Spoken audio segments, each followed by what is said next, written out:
Gwamna Zulum ya bayyana damuwarsa kan karuwanci da 'yan sansanin gudun hijira ke yi.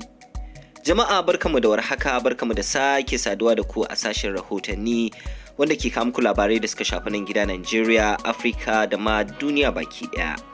Idan wannan ne zuwanka na farko izuwa wannan channel, kar ka manta da danna subscribe da kuma ƙararrawa wanda hakan ba zai ɗauke ka wani lokaci mai tsayi ba, kuma ka sani a kyauta ake danna subscribe. Da fatan za a danna mana subscribe. Ga kanin labaran kamar haka.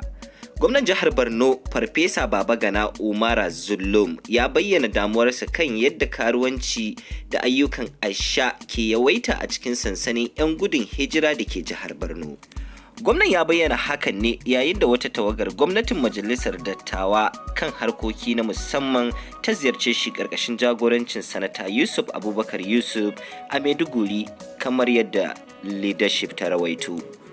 A ranar Juma'a ne rahoto ya bayyana cewa kwamitin majalisar da ta kunshi sanatoci 12 sun tafi Borno domin duba ayyuka da nasarori da hukumar ci gaban arewa maso gabas NEDC ta samu a Borno da sauran jihohin da rikicin Boko Haram ta shafa. Da haka muka zo ƙarshen wannan rahoto.